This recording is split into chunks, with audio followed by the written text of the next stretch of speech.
नमस्कार दोस्तों, स्वागत करता हूं यूट्यूब चैनल एवरीथिंग हिंदी पर आपका। दोस्तों आज हम आपके लिए लेकर आए हैं एक ऐसी वीडियो जिसमें कि हम बताएंगे आपके कुछ जो सवाल आप पूछते हैं कमेंट में, और वो सारे सवाल इस जो संडे स्पेशल वीडियो होती है उसके लिए हम स्पेशली आप लोगों से सवाल मंगवाते हैं। और आप लोगों ने काफ़ी अच्छे अच्छे सवाल लिखकर भेजे, मुझे बहुत सारे सवाल लोगों ने भेजे और सब सवाल अप टू द मार्क हैं, सब सवाल बिल्कुल प्रो लेवल के हैं। लेकिन इस वीडियो की लिमिटेशन होती है कि हम बहुत ज़्यादा सवाल तो नहीं ले सकते, फिर भी जितने ज़्यादा ले सकते हैं उन सवालों को मैं इस वीडियो में शामिल कर रहा हूँ।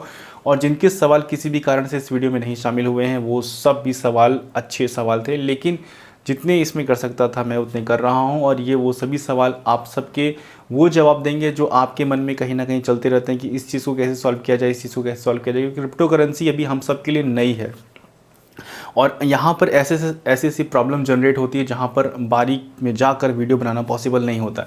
तो इसीलिए हमने ये संडे Q&A का ऑप्शन रखा है जिसमें फ्रिक्वेंटली आस्क्ड क्वेश्चन को मैं आपसे मंगवाता हूँ और वो सारे सवाल का जवाब देता हूँ, जिससे सभी जो क्रिप्टो करेंसी के जो लोग ट्रेडिंग है उनका माइक्रो लेवल पर मैं मदद कर सकूँ।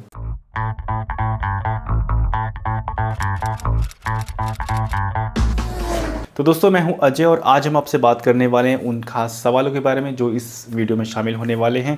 तो सबसे पहला जो सवाल है वो सवाल है अभिषेक जी का। इनका कहना है कि जब सभी लोग लॉन्ग टर्म के लिए किसी भी कॉइन को होल्ड करते हैं तो उस कॉइन का प्राइस डाउन क्यों होता है, जैसे कि बिटकॉइन। बहुत अच्छा और सिंपल सवाल है।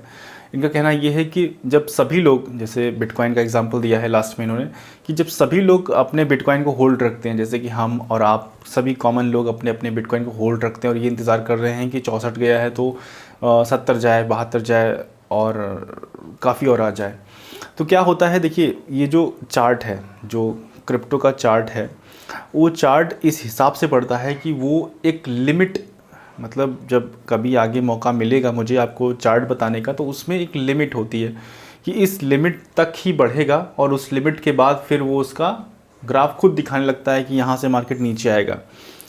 तो यहाँ पर जो मार्केट चल रही है वो कई तरीके से चलती है। जैसे फंडामेंटल न्यूज़ हम लोग ये देख रहे हैं आज की तारीख में कि फंडामेंटल न्यूज़ तब आ रही है जब चार्ट दिखा रहा है कि यहाँ से पैटर्न नीचे आ रहा है। मतलब ऐसी टाइमिंग फिक्स है इन चीज़ों की, चाहे हम इस क्रिप्टो की ना लें, स्टॉक मार्केट के लिए उसमें भी यही है कि जब दिखा रहे चार्ट में ग्राफ नीचे आना है उसी समय बैड न्यूज़ आती है।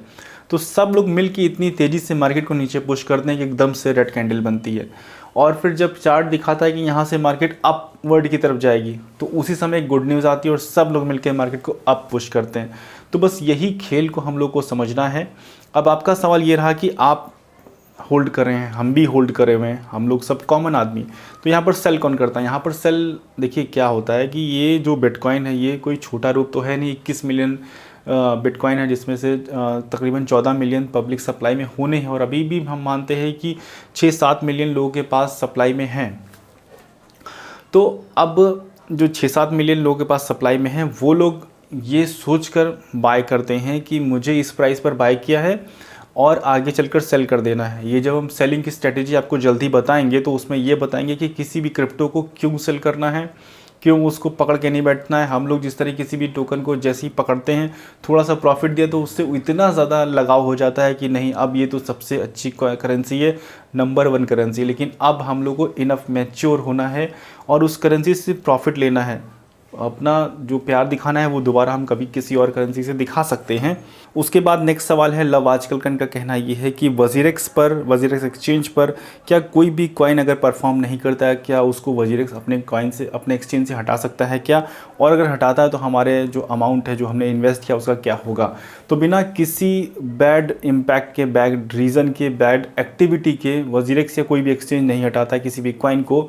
जो भी कॉइन इससे पहले हटे हैं, अपने पास्ट में हटे हैं जो भी कॉइन किसी भी एक्सचेंज से, तो उसके पीछे आप स्टडी करेंगे तो कोई ना कोई ऐसा रीज़न होगा जो उनके चार्ट प्राइस इम्पैक्ट को काफ़ी ज़्यादा हार्म कर रहा होगा, उनके ऑडियंस को काफ़ी ज़्यादा फ्लैक्चुएशन होगा, या उनके जो डेवलपर हैं वो चले गए होंगे। बहुत सारे रीज़न होते हैं जिनकी वजह से उस कॉइन को डीलिस्ट करना पड़ता है, वरना बिना कारण के कोई भी एक्सचेंज नहीं डीलिस्ट करता। और अगर डीलिस्ट करता है तो उससे पहले, महीना भर पहले आपको नोटिस दिया जाता है कि हाँ इस कॉइन को हम डीलिस्ट करने जा रहे हैं उनके ट्विटर पर, और आपकी ऐप के अंदर भी दिखाएगा कि हाँ इस कॉइन को आप डीलिस्ट करने जा रहे हैं तो आप इसको सेल कर दीजिए या किसी और एक्सचेंज पर ले जाइए।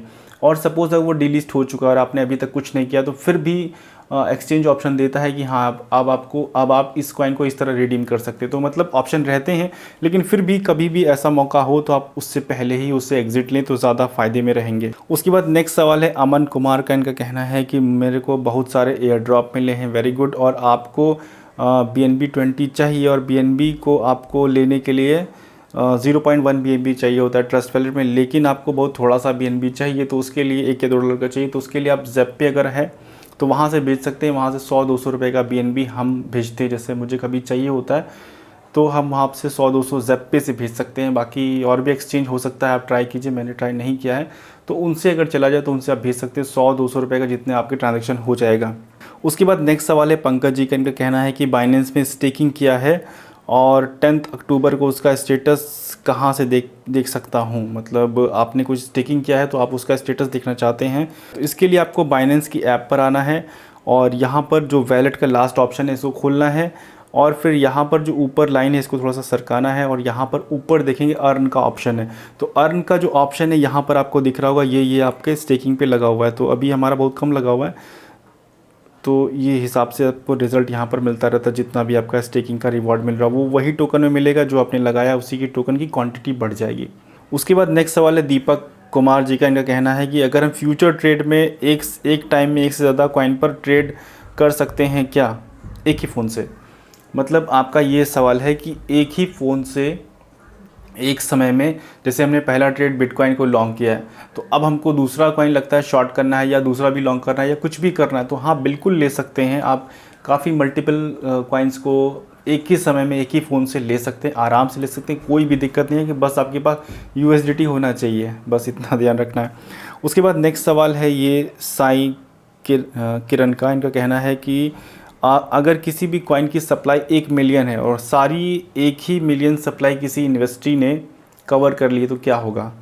दूसरा एक इसी से कुछ मिलता जुलता सवाल है, उसको भी हम साथ में ले लेते हैं। इनका नाम है प्रवीण और इनका कहना है कि if limited supply coin once fully circulated then what happen that coin price. यानी कि दोनों सवाल, पहला सवाल का मैं जो किरण जी का इनका कहना ये है कि 1 मिलियन जो सप्लाई है, अगर कोई एक ही आदमी इसको खरीद लेते, कुछ भी लोग मतलब टोटल खरीद लेते तो क्या होता है, क्या होगा।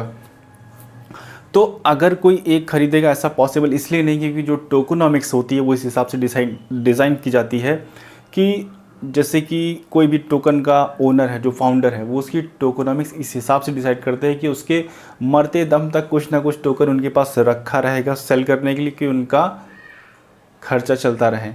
तो इसीलिए जो एक्सचेंज पर सप्लाई दी जाती है वो इनिशियल सप्लाई दी जाती है 4%, 5%, 10%, 20%। उसके बाद बाकी सारा रिज़र्व रखा जाता है।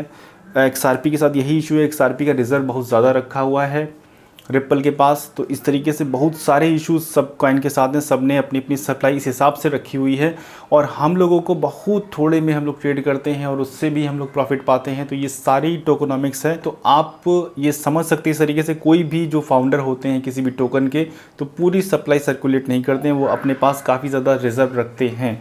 उसके बाद नेक्स्ट सवाल की तरफ बढ़ते हैं। तो नेक्स्ट सवाल RCB राहुल का, इनका कहना ये है कि प्लीज़ सर मेरे सवाल का जवाब दीजिए।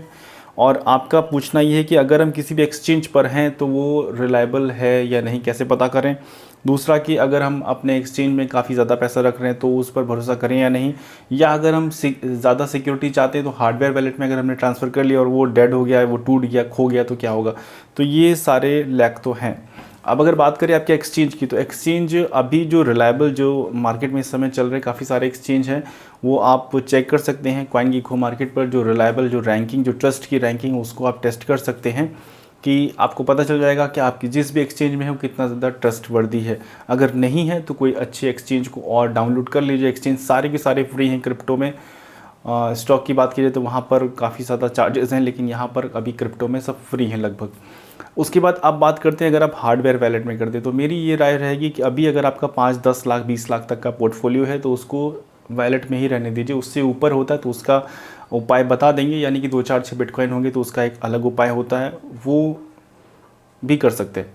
उसके बाद अब हार्डवेयर वैलेट में अगर आपने कर लिया तो हार्डवेयर वैलेट को तो बिल्कुल बचा के रखना पड़ेगा, मतलब क्योंकि वही आपका सारा का सारा एसेट है, तो उसको बचा के रखना पड़ेगा। तो दोस्तों ये थी वीडियो। अगर आपके मन में भी कोई सवाल आ रहा है क्रिप्टो से रिलेटेड, नेक्स्ट वीडियो में हम उसको शामिल करने की पूरी कोशिश करेंगे। तो आपको करना क्या है, अभी वो सवाल इस वीडियो के नीचे कमेंट करना है ताकि नेक्स्ट वीडियो में उसको हम सिलेक्ट कर सकें। तो दोस्तों ये थी वीडियो। उम्मीद करता हूँ वीडियो आपको पसंद आई होगी। अगर वीडियो पसंद आए तो वीडियो को लाइक कीजिए, चैनल को सब्सक्राइब कीजिए। स्कैमर से बच के रहिए, बहुत ज़्यादा एक्टिव हैं, हर तरफ आप सब पर नज़र रखे हुए हैं कि कैसे न कैसे आपको पैसा वो लें। अगर आपसे किसी भी स्कैमर से मुलाकात होती है चैटिंग के थ्रू, तो उससे आप टाइम पास ज़रूर कीजिए अच्छे से, उसको ये ना लगने दीजिए कि हाँ आप नहीं जान रहे, उसका टाइम ख़राब कीजिए ताकि मतलब बस इतना करना है कि आपको अपना क्रिप्टो कहीं नहीं बेचना है, भेजना है, कहीं किसी को नहीं भेजना है। हमारे नाम से डीपी लगा लिया है, कोई बात नहीं, लगाने दीजिए, लेकिन आपको बस इतना ध्यान रखना है, अपनी क्रिप्टो नहीं भेजना, अपना 1 रुपया नहीं भेजना है। बाकी जो आपको अच्छा लगे वो आप कर सकते हैं। थैंक यू सो मच दोस्तों वीडियो देखने के लिए।